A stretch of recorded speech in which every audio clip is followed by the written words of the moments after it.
I still remember that night very clearly. It was one of the longest days of my life. My name is Lyrian Voss, and I work in a job where I travel a lot. Last week, I had to go to another city for work. I had many meetings. They were long, slow, and very tiring. I talked, listened, smiled, and tried to stay awake. But inside, I felt empty and very, very tired. By the end of the second day, I just wanted one thing: to go home.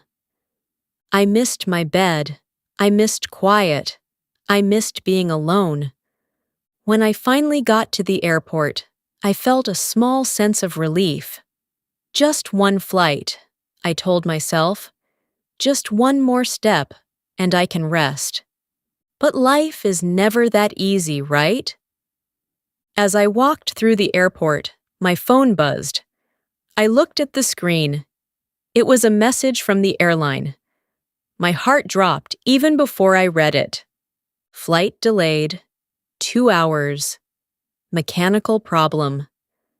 I closed my eyes for a second and took a deep breath. "Of course," I whispered. I felt so tired. My legs hurt. My head felt heavy. 2 more hours in the airport felt like forever. I thought about getting angry, but I didn't have the energy for that. I was too exhausted to even be upset. So I decided to do something simple. I would eat. Food always helps a little.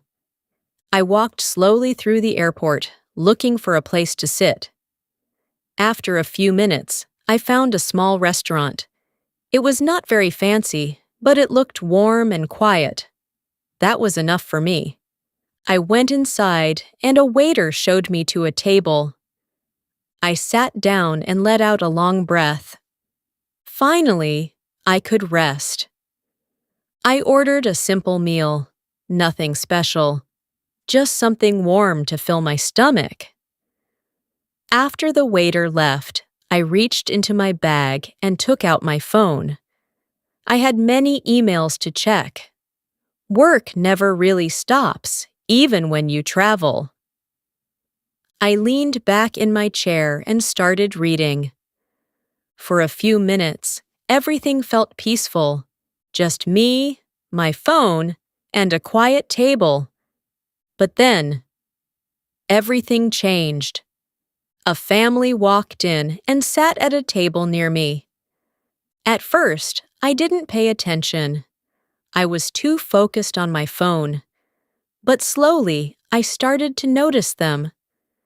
There was a mother, a father, a little girl, and an older boy. The little girl looked about 5 years old. She had bright eyes and a loud voice. The boy looked older, maybe around 13. He looked quiet and a little uncomfortable. The father looked calm, tired but calm. And the mother, I didn't know yet, but she was about to make my night very strange. I continued looking at my phone, trying to ignore everything around me. Then suddenly, I heard a loud voice. "Mom, look!" I looked up a little, not fully, just enough to see. The little girl was pointing at me. "That lady is using her phone at the table." Her voice was loud. Too loud. People around us turned to look. I felt my face get a little warm. Before I could say anything, the mother spoke. "Yes," she said in a firm voice. "She should not do that. It is rude to use a phone at the table." I froze for a second. Wait. What? Was she talking about me? I slowly looked up, making eye contact with her. And then she did something I did not expect. She spoke directly to me.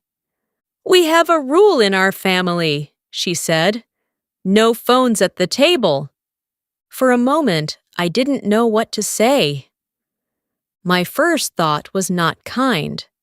I wanted to say something sharp, something like, "That's your rule, not mine." But I stopped myself. I was tired. Yes. But I didn't want to create a problem. I just wanted peace. So I chose to be polite. I gave a small smile and looked at the little girl. "We have the same rule in my family," I said gently. "But I am alone right now. I'm not being rude to anyone." I thought that would be enough. I thought the conversation would end there. But I was wrong. I noticed the boy. His face turned red. He looked down at the table like he wanted to disappear. I felt a little sorry for him. The father quickly picked up a menu and tried to change the situation. "It's okay," he said to the mother. "Let's just order." I could see it clearly. He did not want trouble. For a moment, I felt hopeful. Maybe this would end. Maybe I could go back to my quiet dinner. But then, the mother spoke again. And this time, her voice changed. It became stronger, sharper, like she was talking to someone who did something wrong. "Obviously, you have a family," she said, "so you understand how important rules are." I blinked slowly. What was happening? "I would appreciate it," she continued, "if you put your phone away." Her tone was not kind. It was not a request. It felt like an order. I felt something change inside me. A small spark. I was tired. I was patient. I tried to be nice. But this was too much. Before I could answer, the little girl spoke again. "Yeah," she said loudly. "You have to put your phone away. My brother can't use his phone, so you can't either." I looked at the boy again. He looked like he wanted the ground to open and take him away. I understood his feeling, because now I also felt uncomfortable. But something inside me was waking up, and I knew this was not over yet. For a few seconds, I just sat there. I looked at the little girl, then at her mother. I could feel the tiredness in my body, but now something else was growing inside me. Not anger, not yet, but something close to it. I took a slow breath. I didn't want to fight. I didn't want to shout. I just wanted to eat my food and go home. That was all. So again, I tried to stay calm. I looked at the little girl first, not the mother. I smiled a little, soft and gentle. "Well," I said slowly, "the nice thing about being a grown-up is that I can choose what I do." I paused for a moment, then added, "So, I will keep using my phone." My voice was calm, not loud, not rude, but it was clear, very clear. Then I looked back down at my phone and started reading again.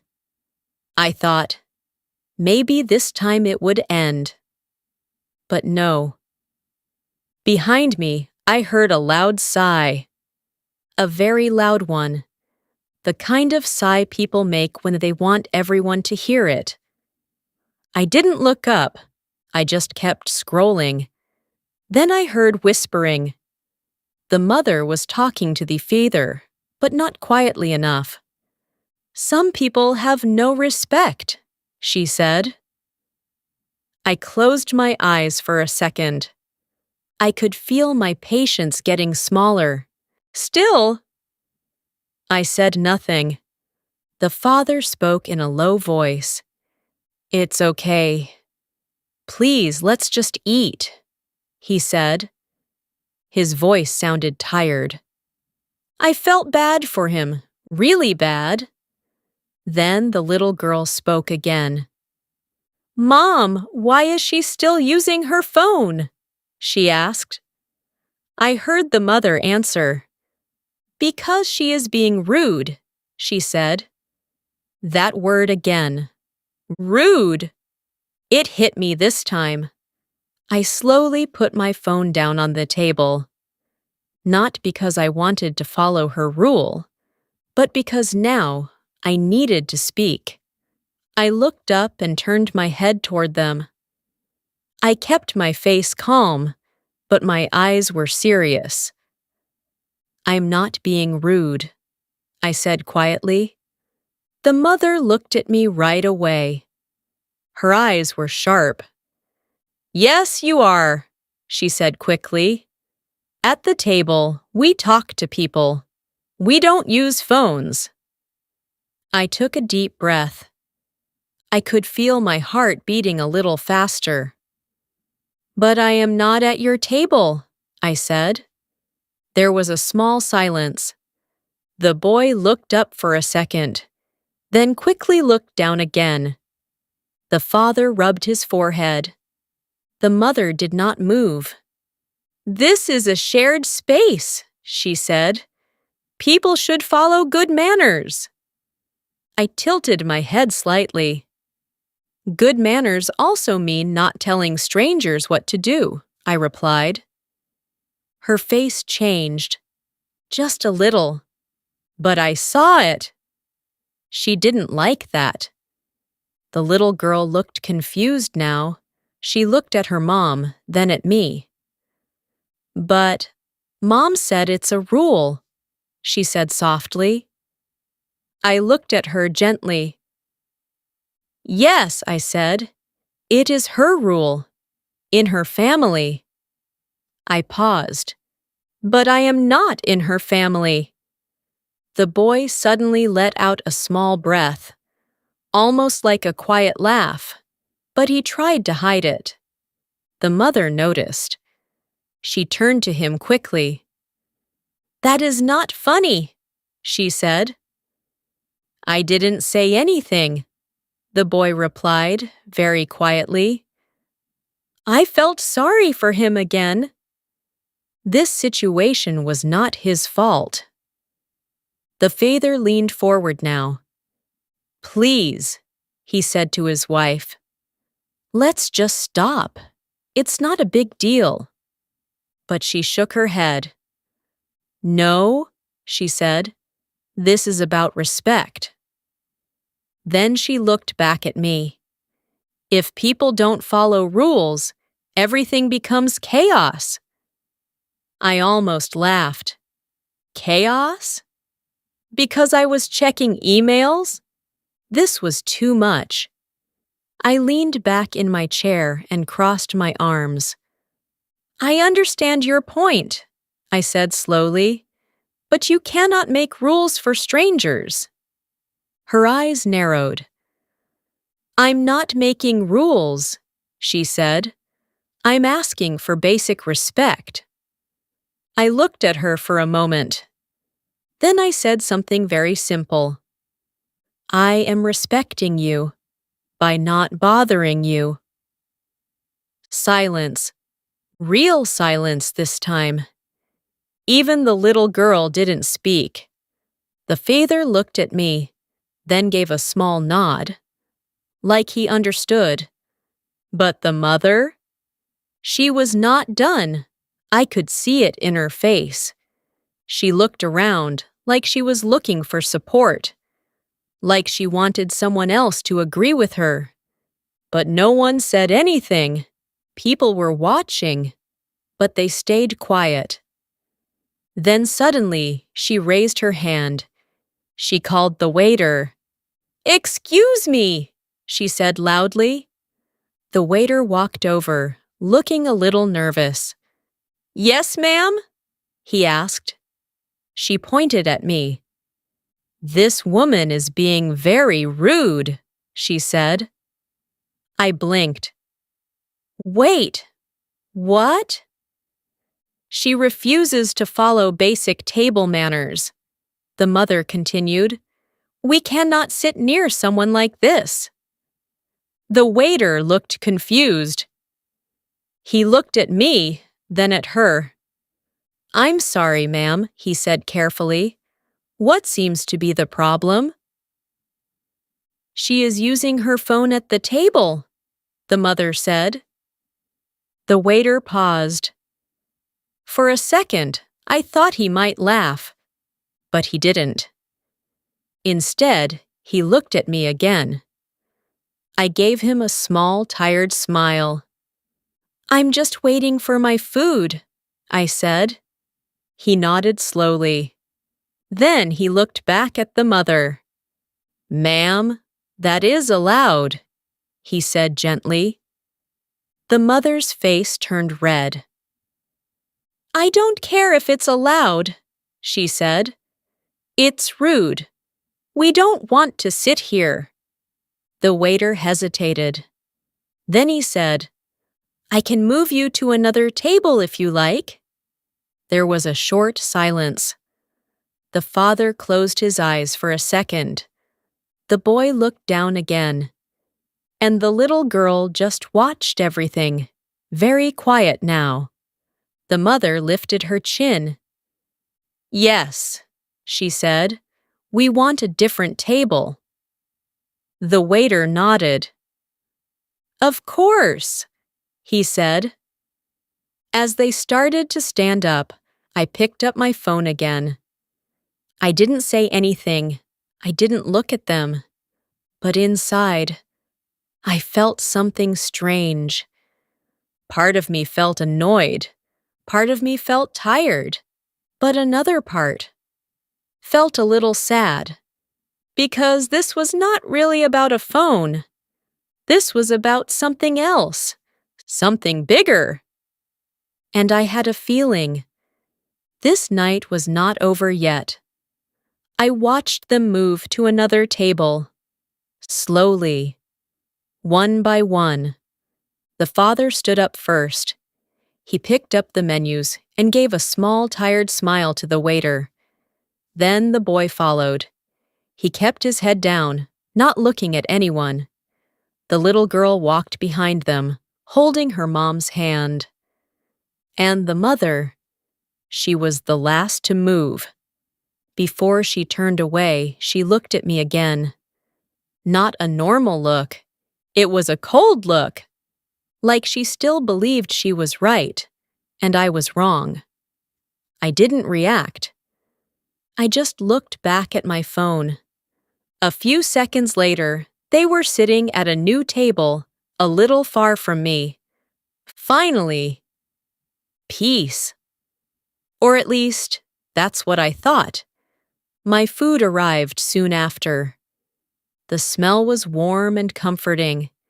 It made me feel a little better. I thanked the waiter, picked up my fork, and took my first bite. For the first time that night, I felt calm. No voices, no rules, no strange conversations. Just me and my food. I even smiled a little. Finally, I whispered to myself. I placed my phone next to my plate. Not because anyone told me to, but because now I didn't need it. I just wanted to eat in peace. But life had one more small twist waiting for me. As I ate, I could still hear soft sounds from the other table. Not loud this time, just quiet talking. At first, I ignored it. But then, I heard something that made me stop. Why did we move, Mom? It was the little girl. Her voice was softer now, not loud like before. I didn't turn my head, but I listened. Because some people don't follow rules, the mother said. Her voice was still strong. But she said she was alone, the girl replied. There was a short pause.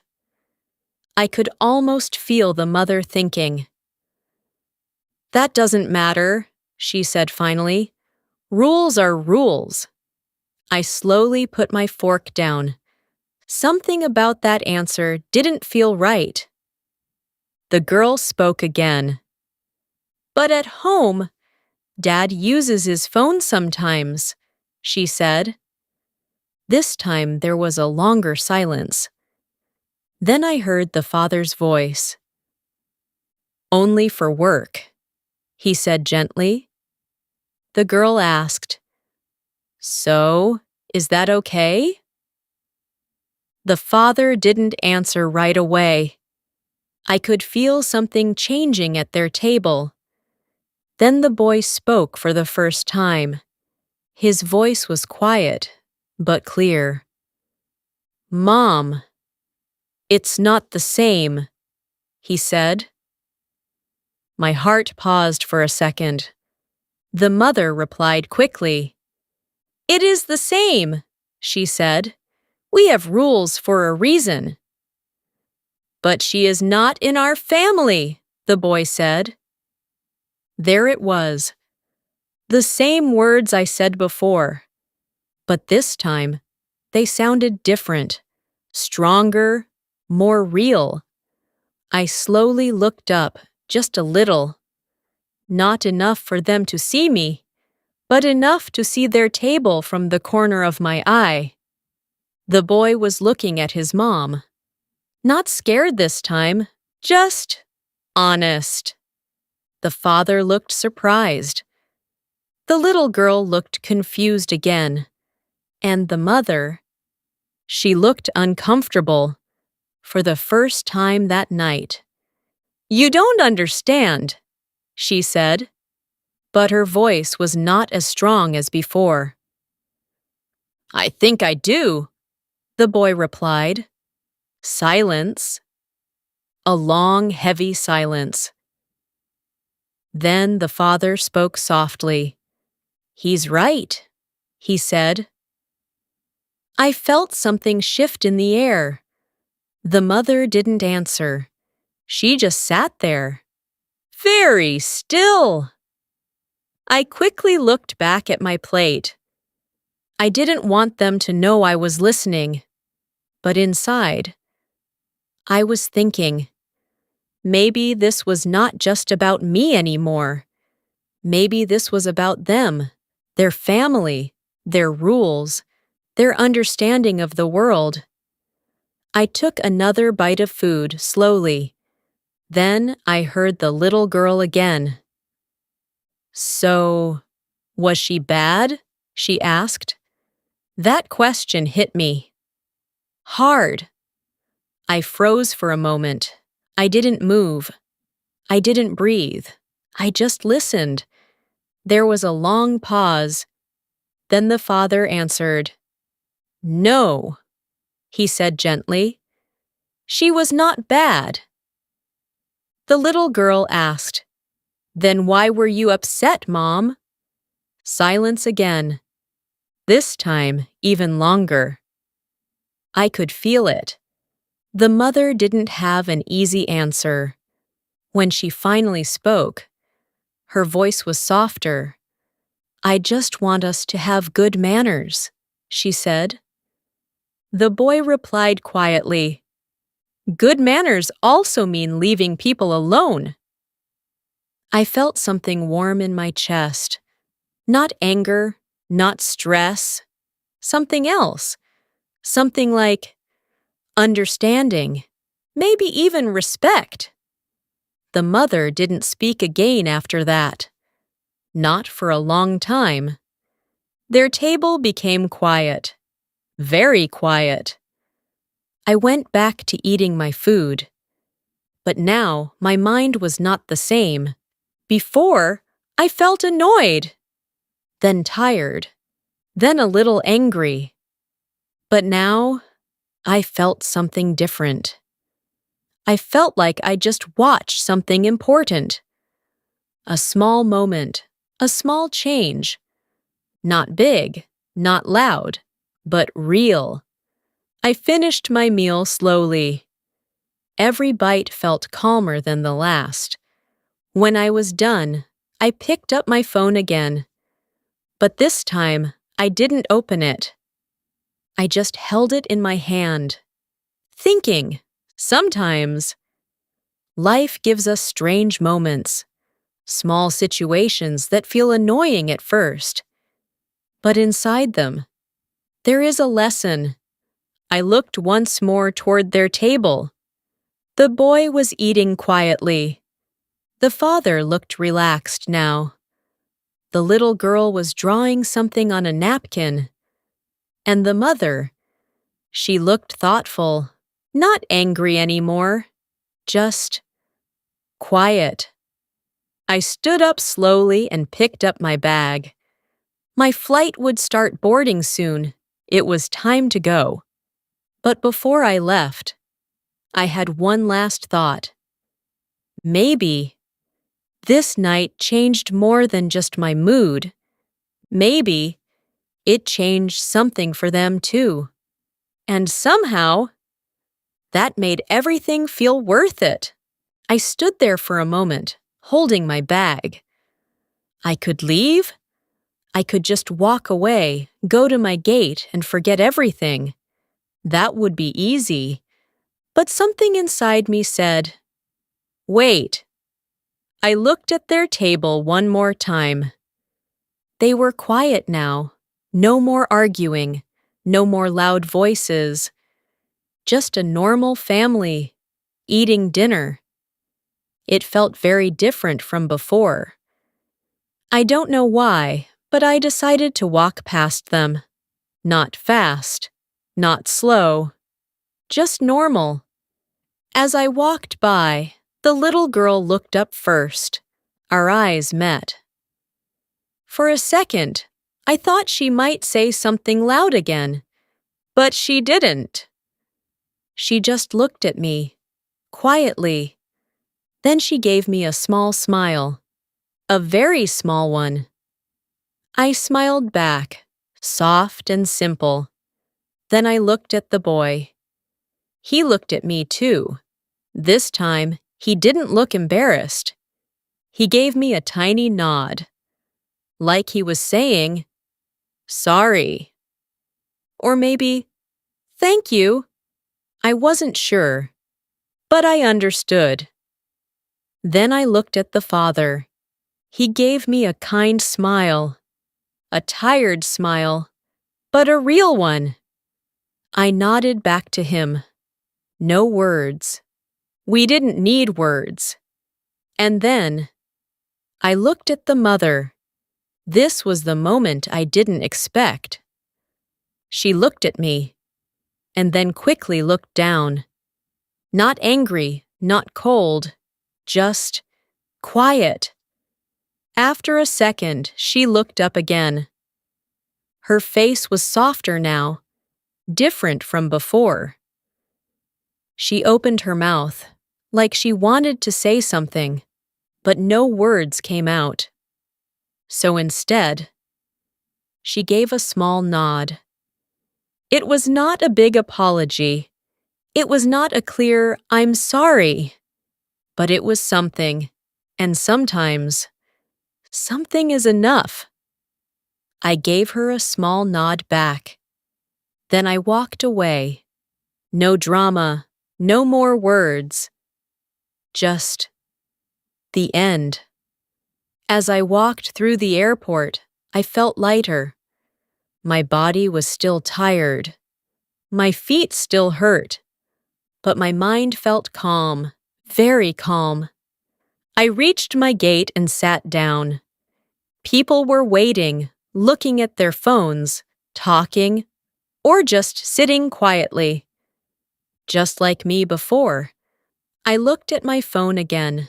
So many messages, so many emails, so many things to do. But for a moment, I didn't open anything. I just sat there, thinking. That small moment in the restaurant stayed in my mind. It started with something simple. A phone at the table, a rule, a comment. But it turned into something bigger, a lesson, not just for them, but for me too. I realized something important that night. Being an adult is not just about doing what you want, it's also about understanding others. But understanding does not mean obeying everyone. And being polite does not mean letting people control you. There is a balance, a quiet, strong balance. You can be kind and still stand your ground. You can be respectful and still say no. You don't need to fight. You don't need to shout. Sometimes, a calm voice is stronger than anger. And sometimes, walking away is the best answer. I thought about the little girl. She learned something that night. Not just rules, but how rules work in the real world. I thought about the boy. He found his voice. Even if it was quiet, he spoke the truth, and that matters. I thought about the father. He tried to keep peace, and in the end, peace came. And the mother. Maybe she learned the most. Maybe she understood that her rules are not for everyone. Maybe she saw that respect goes both ways. I don't know, but I hope so. Soon they called my flight. I stood up, walked to the line, and showed my ticket. Step by step, I moved forward. Then I entered the plane. I found my seat by the window and sat down. As the plane started moving, I looked outside. The lights of the airport were soft and far away. Everything felt quiet. I closed my eyes for a moment, and I smiled. Because sometimes, even a small, strange moment with strangers can teach you something big. Moral lesson: not everyone lives by your rules. And that's okay. Respect is not about control. It is about understanding. If you want respect from others, you must also give them freedom. Be kind, be calm, stand strong. And remember, the world is bigger than your table.